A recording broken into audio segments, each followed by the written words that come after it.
She had been awake for some time now, lying in bed, staring out of her bedroom window into the darkness outside. In the distance, only the lanterns hung on the decks of a few aeroships gave any indication of life outside, at least from the view this particular window had. On those decks, far in the distance, a few crewmen were finishing their night's work, all the while daydreaming what it would be like to be on that deck herself. Every action she took over the last few years brought her closer to that goal. She would have her chance today. Around her, some courteous church bells sounded. Unlike the nightfall's harsh sirens, these were always pleasant to her ears. They signaled the bright set and the coming of the light of the day. With it, the warmth provided by the ever-present orb in the sky. In the distance, as the bells rang, the men in the distance, on the decks of their ships, sat down. Some of them extinguished their lanterns, making their activities invisible to her curious eyes. The radiant light of the town below her began to bleed into total darkness, as early risers extinguished their lanterns as well. A thought crossed her mind of closing her eyes to doze off, back to sleep. A few more beats of sleep, then I'll be good for today. Her heavy eyelids got halfway down before being assaulted by the instantaneous source light. She knew it was coming, as everyone else did. It never worked for her. There was no napping or snooze after bright set. She sat off the edge of her bed. It had always been high off the floor. Yet, since grade 4, she was able to jump up on it unassisted. Her sense of time was tied to her schooling, at least since she got an idea of what she wanted to do in life. Each grade was 2 short years, and she was leaving grade 12 this week. Here in the nation of Argentus, she was not old enough to legally drink, but old enough to fight a war. "We have bright feast on the table, hun," echoing up the stairs, her mother's distorted, high-pitched voice. The house was hardwood, wattle, and daub. The only way to get a message across the house was to yell. "I'll be down, Mom. I'm getting dressed," the young woman stressed through her float cotton undershirt. The uniform had many pieces, and the college expected a student don all of them. This was especially important today, as she would be speaking to one of the pro-deans of admission. Getting accepted was not the difficult part, as military service for the colleges was compulsory. Permission to go on tour for someone just finishing grade 12 was rare. She adjusted the uniform's belt and hat in the bedroom's poorly maintained standing mirror. The military's colors of blue and silver, with the occasional red and gold accents, were clear enough to tint the room from the window's source light. In her arms was the overcoat, which she opted out of putting on for fear of the bright feast staining it. "It'll get cold, hun," chirmed from below the staircase. "Yes, Mom, I'm coming down." The lass trotted down the staircase, hugging the overcoat, ignoring the rails. The young girl turned quickly to see her mother calmly eating at their table. It was one large solid piece of redart wood, beautiful and still barked on the edges. The table was coated with a thick layer of preserving wax oil, making it soft to the touch. They had it since before even their mother was born. It could easily seat 12 people, and often did during communal meals, at least twice a grad. Her mother was a bit of a socialite, and had some kind of person in the house for the majority of the day, though her day had just begun. She ran her fingers across the table, as she always did before sitting down. Before her, a plate of hot warbird egg and chipped meat, sourdough toast, now lukewarm, fried green tomatoes, and a short glass of palm juice. She started with the chipped meat and egg for energy. The palm juice was a little suspicious. It might be starting to ferment. Her mother, across the table, just sat with her chin rested in her hands. Clearly, she wanted to say something, but her daughter failed to address it. To be honest, she already knew what the problem was long before she came downstairs. "Today's the day, isn't it?" her mother quipped with a brackish disdain. "We've been over this, Mom. I don't really have a choice." Her wooden utensil clattered against the ceramic plate as she dropped it. "You can serve your country without leaving the city. That was true for your father as well. I've heard stories from people around. It's dangerous out that way, Temora. You don't have to go on tour just to prove yourself to those." Her mother had lost any sense of reasonability to her, as these conversations always devolved into, "Mom, if I'm going to be serving for years, I don't want to stay in town. What would I even do? How would that help?" Barely audible from her mouthful of chipped meat. "I don't know if it would, but at least you would be safe. With those radicals at Fraction, the Opals, or forbid you get captured by pirates, who knows what they would do with It isn't going to be like that." "How do you know, hun?" "I've heard incredible stories from so many people and from the merchants who come by the lumber yard. Every one of them has met up with pirates before. Ruthless savages, the whole lot." "If they are alive enough to tell you stories, they can't be that ruthless. Besides, unlike them, I'll be on a warship with 24 other soldiers. A couple of them lecturers, maybe even professors." Her mother gave up, as it was clear that her daughter was just as stubborn as her husband. "We haven't seen your father for 16 years, hon. I'll be alone here without you." The guilt-tripping began. "Mom, again, I'm telling you, it's not going to be like that. Tours for novices aren't permanent stations like Dad's. I'll be gone for maybe a grad or two tops. Then I'll visit for a few weeks. It isn't like I'll disappear for years." She pleaded for her mom to understand the situation, but this had not worked for the last year.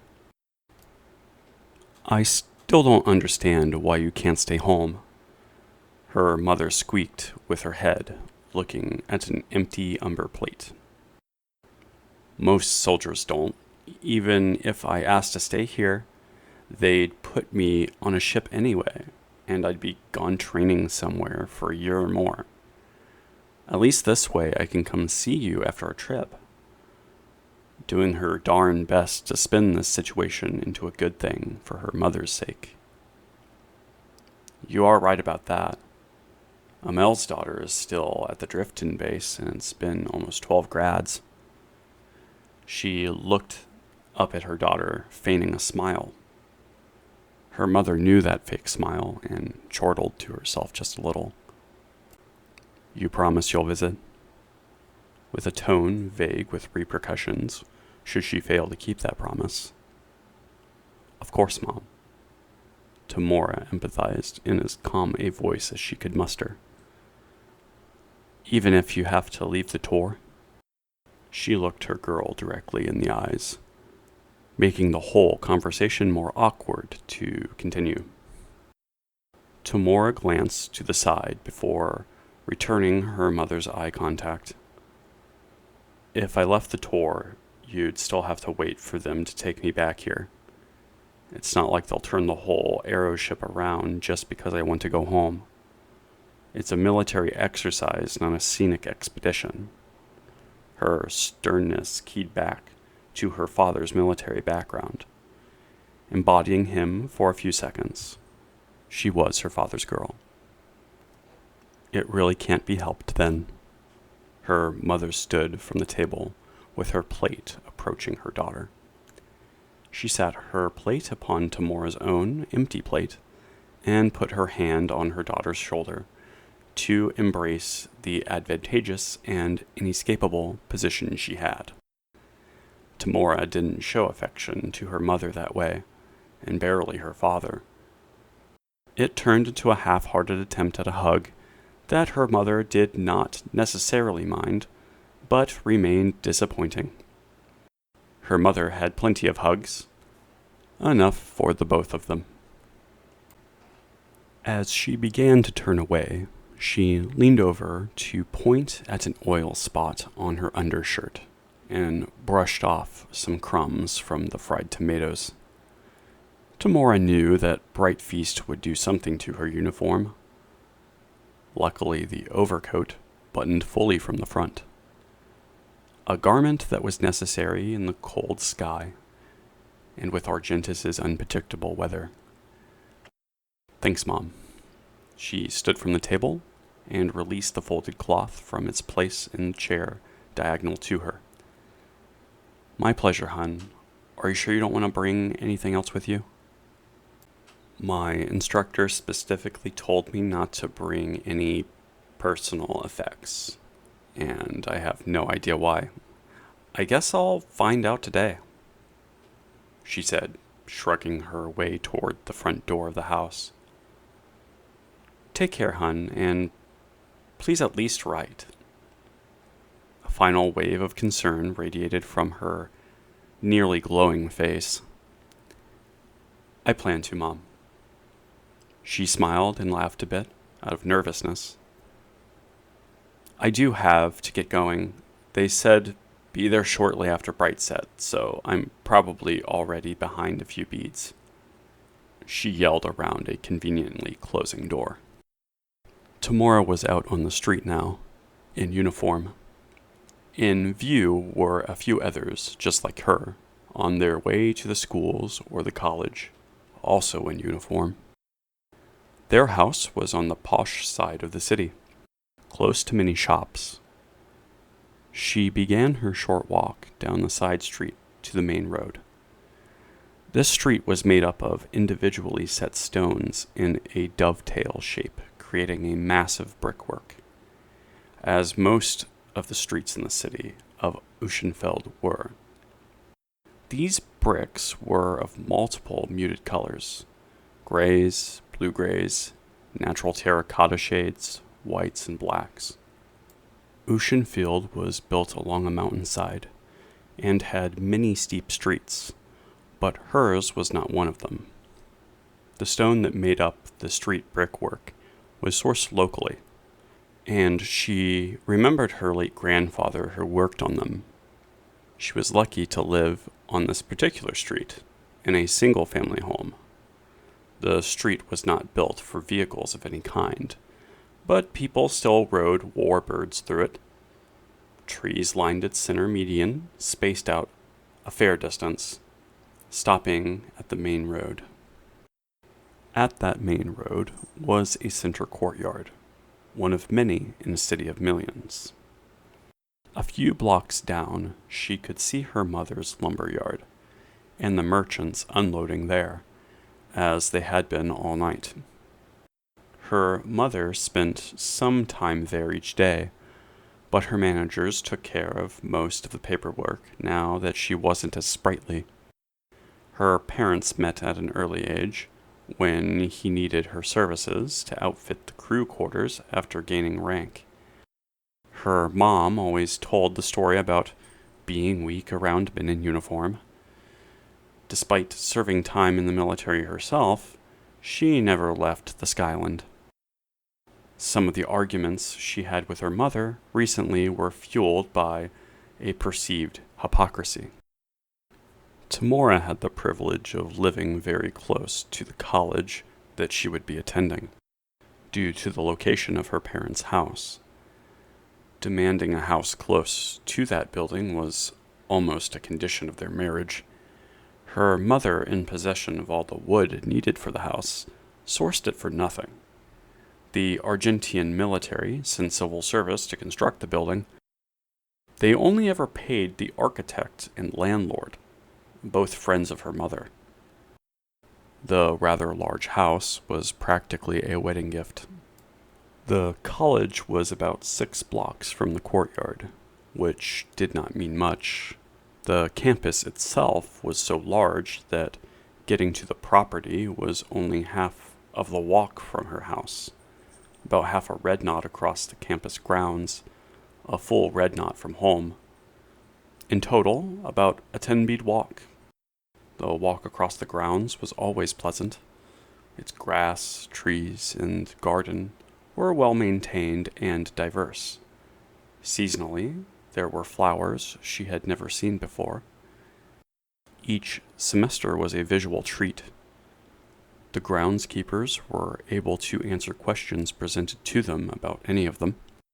Temora always liked flowering plants, but never tended to them herself. Across the paved grounds walkway was the collegiate hall. As close as she was, most of the area in front of the door was an intense blue blur. Uniformed students ran from class to class to meet their bell times at the other end of the campus. This was a feeling she knew all too well, as that ended for her just a few grads ago. She was glad to know that she wouldn't have to put up with that for at least a few years while in service. Temora approached the door, and the students broke their way around her. The 3 sets of double doors weren't enough, and passing through them was strife with accidental body checks from people moving too fast for their own good. Faces of wide-eyed hopefuls and soul-sucked veteran academics occupied the same space. This was a place where social lives came to their final rest in the pursuit of merit and prestige. She walked up the flight of stairs to the 2nd level of the hall. Most of the students were coming from the ground floor, which was sunken into the ground about half a story. Past a majority of the administrative offices for student record keeping, standardized testing, and registration was admissions. Temora peered around the door to the admissions office, propped open by a bin full of reams of blank paper. "Hello, I'm looking..." The desk was an empty seat. She walked in, approached the desk, and looked around, seeing nobody. Patiently, she stood with posture in front of the desk. After a moment, there was a sound of a stack of papers falling, followed by many unreasonable expletives. A short man in a poorly fitted and stained blue uniform exited a side office. Grasping firmly onto a pile of misstacked documents, he heavily stepped toward the desk. He tossed the papers onto the only square of empty space left on that desk, and briefly adjusted his posture and uniform. "Who do you need to see, ma'am?" He stared up to her eyes as he sat squatly in his chair. "Protein Falcon, sir," Temora boasted assertively. "Ma'am, I will get a hold of him. Can you take a seat next to the door, please? They'll call you when they're ready." Kind in voice, but visibly upset that he was required to stand up again. "What is your name, ma'am?" "Temora," she said firmly, still standing. "And your family name, ma'am?" He uttered downward toward the papers on his desk, which had the priority of his attention. "Fane, sir. Temora Fane." Her gaze did not deviate from its position directly ahead, not once. The short admissions attendant finally glanced up from the desk briefly. "Fane. You must be Kiet's daughter, then, ma'am." She smiled for the first time since she had seen him. Correct, sir. Still unwavering in her dedication to the forward stare. Please, Mame, take a seat. I'll do my best to see that Falcon is here within the beat. He walked around the desk, motioning her to sit down. In his eyes was the intent to get her to relax. She picked this up instantly. Temora exhaled in full and came down from attention, which she did almost out of instinct. He then left the room, pacing loudly down the hallway. Sans footsteps and clatter from out-hall students, there was silence.